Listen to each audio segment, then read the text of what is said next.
identical to CAT passages, just keeping the degree of difficulty a little easier than usual. All right, let's start. I have taken this passage from um, the Guardian for a change instead of the Hindu. All right, and so you can see. Well, I can't. Let me see what I'm doing wrong. Yeah. All right. I have taken this passage from the Guardian. Something a little different, right? So let's start. I'll give you about 30 to 40, no, about a minute to read this, and then I will summarize it for you. Let me put this volume low. If you have any questions, please put it in the chat box. If you have any difficulty, put it in the cat box. Otherwise, I'm assuming everything is okay. All right, start. Your time starts now. Start reading. Some of you may finish it in 45 seconds, some of you may take the entire minute. Let's see. All right, start.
All right, next slide.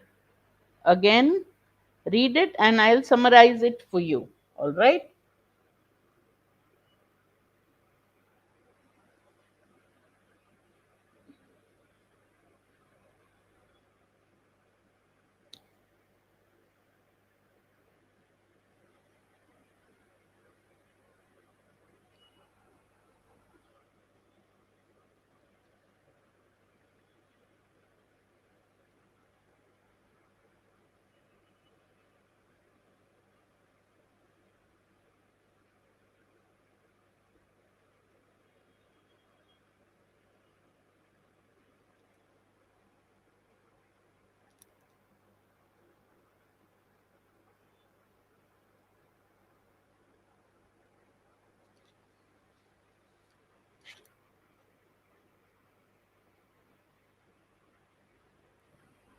I hope you finished reading. Your 1 minute is just up.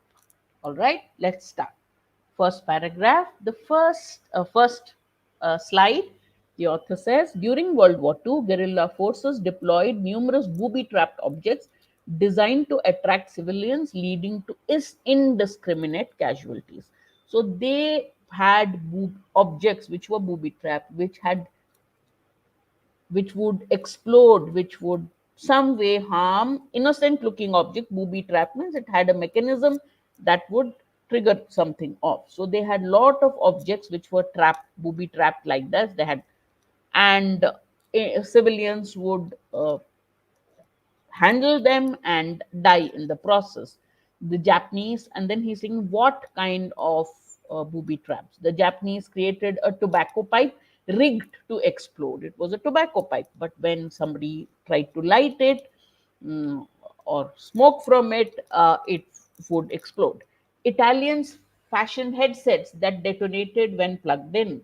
Fast forward over half a century, World War II is over. You go to half a century, a global treaty emerged. So 50 years after World War II, a global treaty emerged banning the use of such devices, particularly those disguised as harmless items. So, international there was a global international treaty which said you should not use such devices which would look harmless and harm civilians.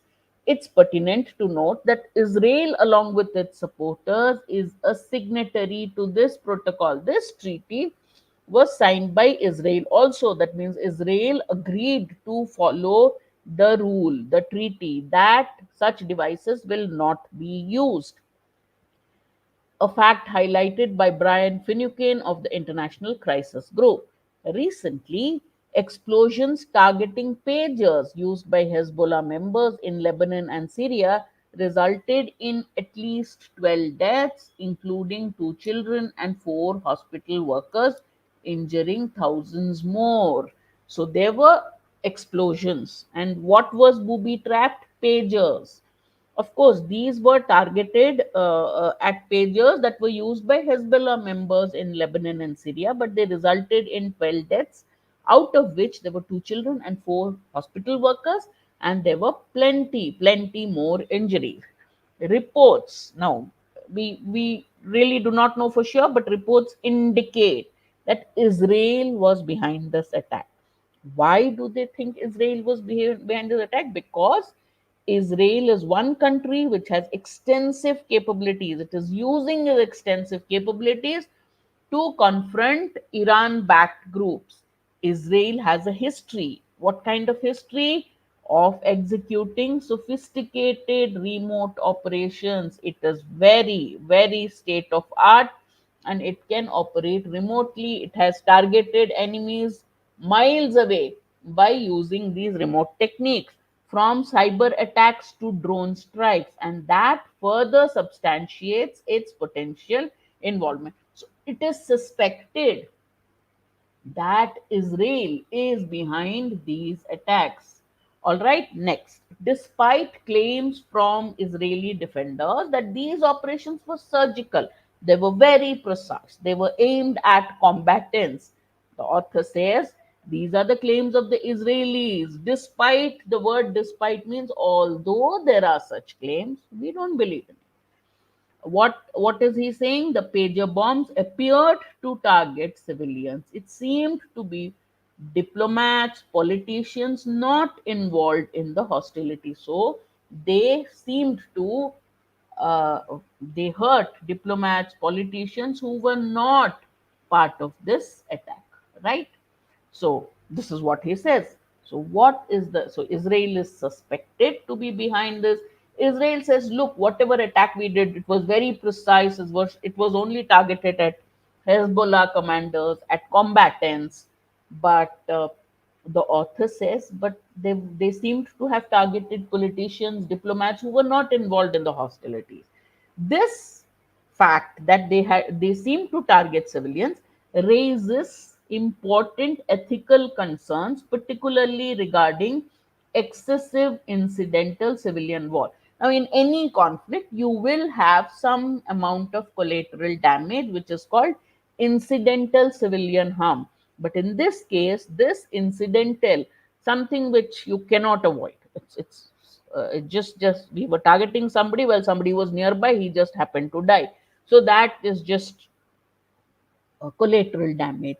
But he says this was excessive incidental civilian harm. The number of people who died, the number of civilians, people uninvolved in the hostilities who died is too high. It was excessive.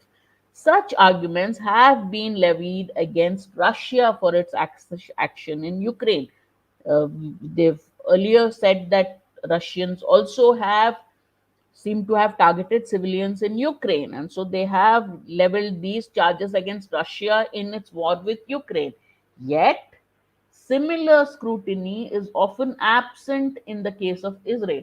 Russia, people have criticized, oh, you're targeting civilians, there's excessive civilian uh, deaths, civilian harm, and its incidental civilian harm is too much, and Russia has been criticized. But such scrutiny, such examination seems to be lacking where Israel is concerned. Why do you think so? The author says perhaps because of its status as a Western ally. Israel is a friend of the West, Israel is an ally of the US. Because of its status as an ally of the West, such examination, such criticism hasn't come. Next, the nature of these attacks suggests a troubling normalization of disproportionate violence that could embolden other states to test the limits of international laws governing warfare. The problem with this is that it seems to normalize, it seems to say, yeah, this is quite normal. Disproportionate violence that Israel is undertaking in its war in Hezbollah seems, others would say, well, it seems okay. So that troubling normalization may make other states bold enough to test. It is wrong to target civilians, but Israel did it, so maybe we can also do it. So other states will get bolder to push international. There is an international law which is against such attack, but even other states might take this as a precedent and become bold enough to push the international laws of warfare. The United States is a key ally of Israel. It's a friend.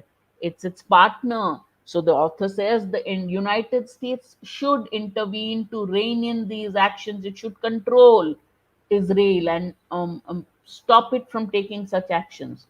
However, President Biden has shown no inclination to halt the ongoing violence despite the risks of escalating conflict. Such attacks from Israel, such disproportionate civilian harm will only escalate the conflict, raise it to a new level, to a higher level. But the US is an ally of Israel. It should try to stop Israel. It should try to control Israel's aggression. Instead, it is just keeping quiet. And the author is upset about that. He says the President Biden has shown no inclination to do it. The current situation along the Israeli Lebanon border has displaced thousands of Israelis due to Hezbollah's rocket and artillery fire. So, as a result, what has happened? Hezbollah has retaliated with rocket and artillery fire. So, in the Israel Lebanon border, many Israelis had to be displaced, taken to safer zones. This escalation only underscores, emphasizes the precarious balance, how uncertain the balance is in that region. Any minute, the war could become just flare up, the hostilities could just flare up into something way more serious than involving only Israel and Hamas or Israel and Hezbollah. President's ceasefire proposals, Biden's ceasefire proposals, and plans for hostage release have found little support from either the Israeli Prime Minister or Hamas. Neither side has responded to US attempts to try to have ceasefire or any kind of plan for hostage release. There is a growing fear that Israel's aggressive tactics could spiral into a broader regional conflict. There's a fear, and this fear seems to be justified. Israel is on a rampage. Its aggression seems to be kind of not controlled, uncontrolled aggression. And so when it does that, there would be retaliation, and this soon can become a broader regional conflict. Now it's bilateral, it's only between Israel and the Palestinians, Hamas, but it could become a broader regional conflict. The entire Middle East region could get involved in this conflict, and it would also potentially draw the US deeper into hostilities because the US is Israel's ally. So, if Israel gets involved, the entire region is up in arms against Israel, the US could get dragged in to this conflict. Netanyahu, the Israeli Prime Minister, his grip on power, coupled with his ongoing corruption issues, seemed increasingly reliant on maintaining a state of war. Now, Netanyahu, there have been lot of allegations of corruption uh, against him, right? So it Netanyahu would not want, this war is diverting attention from the corruption issue. So Netanyahu, to hold on to power, his only way out seems to be to continue this war so that attention is diverted on the war. So Netanyahu's grip on power, coupled with the ongoing corruption issue, seems to be relying more and more on maintaining this war. This war will divert all attention. And this complicates the international community's response. and highlights the profound consequences of US's complicity in the ongoing conflict. The problem with is how would the international community respond? It's complicated. One, they know that US is the only country which can rein in Israel. So the fact that it is not doing it shows that it is complicit, it's agreeing with what's happening. So the international community's response is also kind of complicated. As the international rule based order faces erosion, why does the author say it's facing erosion? There are laws against what Israel has done, the booby trap devices, and it's blatantly ignored those laws and gone ahead and done it. So the international rules based order slowly seems to be facing erosion. The implications of this extend beyond Israel and Palestine. It goes to that entire, it will affect the entire region, the stability of the Middle Eastern region, and it will affect global peace. The US's response or the lack of it. So the author's main concern is the US is not responding strongly enough. So the US's response or lack thereof will shape the future course of the conflict. What? So right now there is a danger that this bilateral war conflict is going to become greater, is going to escalate into a broader regional conflict, and a lot depends on the US's response. The course of the conflict will depends on the response of the US. So what do we need now? We need a sustainable resolution rooted in genuine dialogue and compromise, and that is of paramount importance, the greatest importance. Find a sustainable solution to the problem, get into genuine dialogue, get into a spirit of compromise, but that appears increasingly elusive amid the current geopolitical landscape. But that seems to be elusive. We are not finding it. We're not getting it. It's escaping us. That solution is not there. And the present geopolitical landscape, the situation in the international situation, doesn't seem to be in favor of that conflict. Clear? All right, let's look at the first question. I still have to see your answers. Good afternoon, Satyam. All right, let's start. All of the following can be inferred from the passage except. We have read the passage, you've read it once, I have summarized it once. Now look at which of them align with the main points given in the passage, and there will be one option which would not. What is that option? That is your answer. Right? Quickly, give me the answers. Israel's attacks raise concerns about the legality and morality of booby trap devices. Israel's attacks demonstrate a disregard for international treaties on conflict situation. The current conflict could escalate into a broader regional war and US involvement. Israel has seldom flouted international laws and norms regarding military operations in conflict, which is one option that cannot be inferred. We have read the passage, started by talking about booby trap devices during World War II. There was a treaty which banned these devices. Then there were these pager explosions. It is suspected that Israel is behind it. Israel said, look, we were pretty surgical, pretty precise on the targets. But despite what Israel is saying, there were a lot of civilian casualties, there were a lot of deaths. And then second, he says that US must get involved, uh, and must control Israel. If Israel's aggression continues at this level, it will soon become a regional conflict and US will get involved in it. So right now, what is of greatest importance is to have some kind of a solution to the situation in the Middle East, but that seems unlikely. So which of the following can be inferred? Is it A, B, C, or D? Quickly give your answers. So many participants, I have not seen answers till now. Please key in your answers quickly. Can A be uh, uh, inferred that yes, this, the author says, Israel's attacks using pagers, booby trapped pagers, raises ethical concerns. So, raises concerns about legality and morality. That is correct. It can be inferred. So, this is not our answer. Correct. I'm seeing three, four answers. Good. XYZ, Bidisha, Amit. All right, good.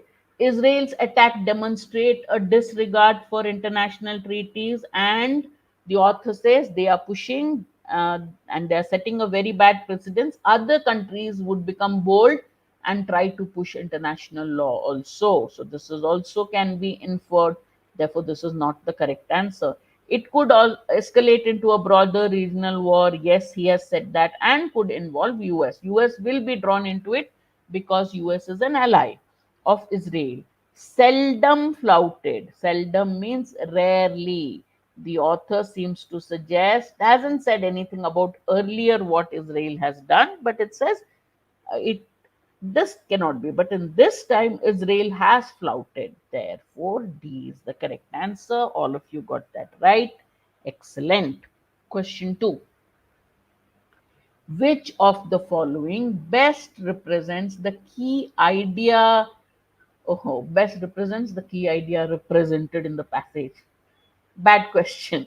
Okay, best reflects the key ideas represented in the passage. Now, here, the correct option should have the key ideas as far as possible in the same order as they are mentioned in the passage. The wrong option would have either words which do not represent key ideas or words which have not been mentioned in the passage. Those are the two, right? Either it will just mention something which is not a key idea, or it could only all the words ideas would be part of one part of the passage, not give all the key ideas as they appear in the passage. Guerrilla forces, World War II, normalization, escalation. Give me the question number also, okay? Booby traps, because there is a lag by the time I see your answer. So just put the question number. Booby traps, international treaties, escalation, ceasefire. Booby trapped devices, international treaties, civilian casualties, escalation. Crisis escalation, US involvement, again escalation, and geopolitics. First one, guerrilla forces, World War II, is the first point mentioned in as something that, after this was used, then there was an international treaty banning these, and Israel now has flouted. So this is not giving, and this would be seen as normalization and lead to escalation. These are two are these are not the key ideas. These are about using booby trap devices, right? So though guerrilla forces and World War II have been mentioned, they are not the key ideas of the passage. So A is wrong. Booby trap devices. Then there was an international treaty, not treaties. All right, we'll go with it, against using it. This would lead to, if there nothing is done, it would lead to the escalation of the conflict. Where is ceasefire then? What does ceasefire mean? Okay, we are not sure. He actually hasn't mentioned. He said US should work for a ceasefire, and US's efforts have met with no response. So not sure of the first one. Booby trap devices, international treaties against it, but now with Israel's new attacks, there have been lot of civilian casualties, which would lead to escalation. Crisis escalation is not the first, right? The crisis could escalate and involve the US. This is not there. The current geopolitical landscape, geopolitics is just a subject in general. The current geopolitical situation doesn't allow it, or something. So this also is very general. Therefore, the correct answer is option C. Now, if you get this question in the exam, you would. Okay, at least one question out of the 16 that you would get would be on key ideas or main point.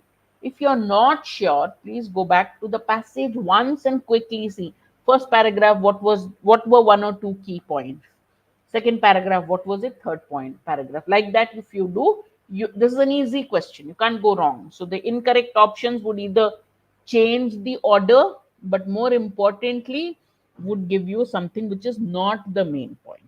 Clear? All right, question 3.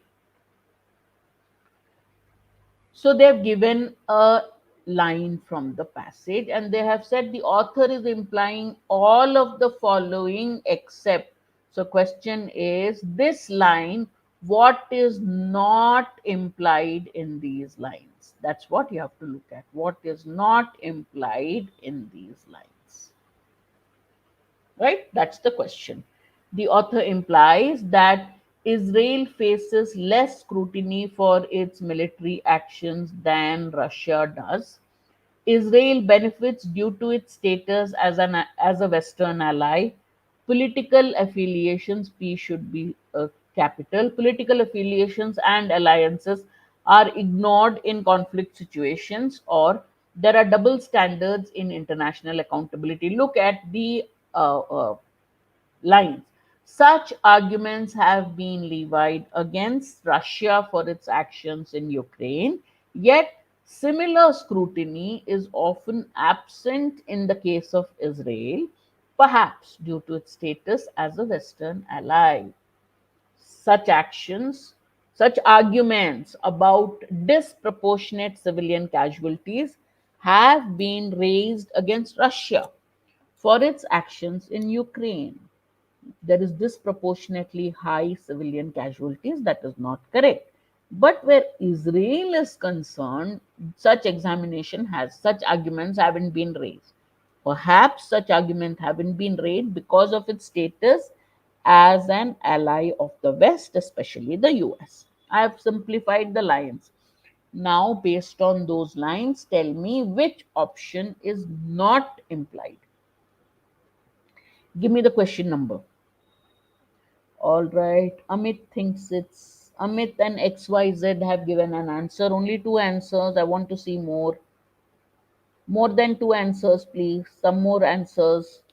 All right. Good. Vidisha also has chipped in. So many participants, so few option answers. Quick. The author implies that Israel faces less such scrutiny, is not just less, such scrutiny is absent where Israel is concerned. So less scrutiny, its actions are not examined, its actions are not challenged. Russia's actions in Ukraine were challenged. That what about the disproportionate civilian uh, deaths that are occurring? But Israel is escaping it. So perhaps because Israel is a Western ally, so we can infer that Israel is taking advantage and getting a lot of benefits because of its status as a Western ally. The West is turning a blind eye to Israeli excesses. Political affiliations are ignored. No, it is because of its Western ally that this benefit. That means political affiliations and alliances come in, are considered in conflict situations. So if an ally does something wrong, it is not challenged. On the other hand, a country like Russia does something wrong, it is challenged. The West seems to have double standards. So therefore, C cannot be inferred, and all of you gave me the correct answer. C is the correct answer. Excellent. Question 4. Which of the following is true according to the information given in the passage? Which one is true or correct? This is a fact based question. So if you do not know the answer, you can always check the passage, right? Uh, I'll quickly show you the passage for about, no, it's a long passage, maybe 15, 20 seconds each. First paragraph, that uh, during World War II, booby trap devices were used. An international treaty made it illegal, but now Israel, the recent attacks are seen as those booby trapped devices because pagers exploded. Israel said that, look, we tried, we were very precise, but nobody believes it. Where Russia did it in Ukraine, where civilian deaths happened, people challenged Russia, they argued against it, but such examination is not happening where Israel is concerned. The problem is that these attacks, this disproportionate violence on behalf of that Israel is doing, seems to become normal, and it might make other countries, it might set a wrong precedent for other countries. Then he says the US has to take action, has to make sure that this doesn't happen, but the US is not doing anything. Netanyahu seems to benefit from this continuing war because there are allegations of corruption against him. So as long as the war continues, he is safe. After that, he may lose his grip on power. Then next, he says that the implications of this war go beyond Israel and Hamas. They would involve the region, the Middle East region as a whole. Therefore, we should find an urgent solution to this problem. So, which of the following is true? There would be only one option that is correct. Which one is it? Israel was largely successful in targeting combatants with minimum civilian casualties. Israel is a signatory to the international treaty prohibiting the use of booby trap devices. Laws during conflict are applied to all belligerents uniformly and fairly, or the US is to be blamed for not reining in Israel in the current combat. Which of the options is true according to the information given in the passage? This is a specific idea question. The details are there. It's a direct question. All you have to see is just see which option is correct. Quickly tell me the answer for question 4. Is it A, B, C, or D? I do not see a single answer yet. Come on, quick. I have another question and we are running out of time. Has Israel been successful in targeting only combatants? No. Lot of civilian got injured, 12 died, out of which there were children and hospital employees also. So this is not correct. Israel is a signatory. So he says Israel was also signed the treaty which said we will not have booby trap devices because they will harm civilians. That is correct. The laws during conflict are applied to all belligerents uniformly. No, in Israel's case, it is escaping scrutiny. So this is not correct. The US is to be blamed, not totally. The author has not directly said, he has said that the US's action now, really, the US controls what happens. He has not explicitly said it is to be blamed for not reining in. Israel may not be, US may not be in a position to rein in this. Just saying that US should now take action, but totally blamed it will not. So between B and D, B is definitely true. D is could be, could not. All right. Okay. Next, last question of the set. What is the function of the first paragraph in the passage? First paragraph talks of the booby trap devices used during World War II, international treaty. Now, of course, the recent pager explosions. But the first paragraph, if you see, was about the booby trapped devices. This the booby trap devices that were used in World War II, and it is suspected that Israel in the pagers is involved in the pager explosion that happened. Okay, because Israel has the capability of doing it. So, what is the function of the first paragraph? Often, if you get an exam, if you get a cat would ask, what is the function of a particular example or a particular paragraph in the context of the passage? What is the answer?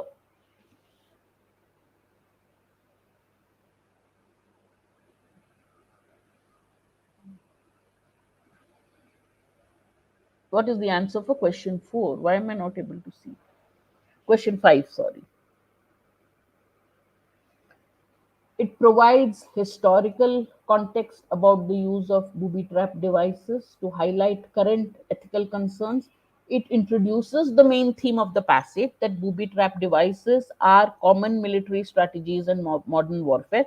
It does introduce booby trap devices, but is it to show this or is it to show that? It is introducing.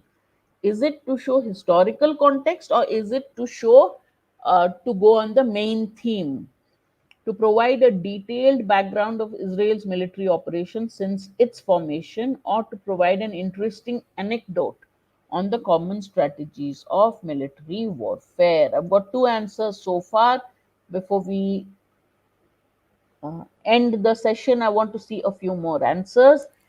It is not just, it is an interesting anecdote. I didn't know about tobacco pipes being used, but the point is not on the common strategies of military warfare. It was used in World War II and has been banned since. It is not a detailed background of Israel's military operations, because in the first part he has mentioned Japan and Italy. Israel has only been introduced in the context of the present pager explosion. The main theme of the passage is not about booby trap devices being common military strategies. It is about pushing, going against the international laws of war, and then the potential danger that doing that in the Israel Hamas conflict could make escalate the conflict. So, to provide the historical context and highlight current ethical concerns. So, all of you give me the right answer A, and that is indeed the correct answer. All right, any questions? I hope you enjoyed the session. I hope it was good RC practice for you. Join me next Saturday again at 1 p.m. We'll again take up a passage and have 4 or 5 questions exactly patterned on a CAT passage. So it will be your Saturday RC practice, must do RC sets, which will help you do better in CAT. All right, ace CAT and do really well. All the questions I'm choosing are exactly patterned on CAT questions. In fact, I look at the questions and say, which passage can I use such questions? Passages would obviously be a little easier. Today, I made the passage a little tougher, and I'm delighted that all those who keyed in your answers got them right. All right. So I will see you again next Saturday. Join me at 1 p.m. again. Until then, bye bye.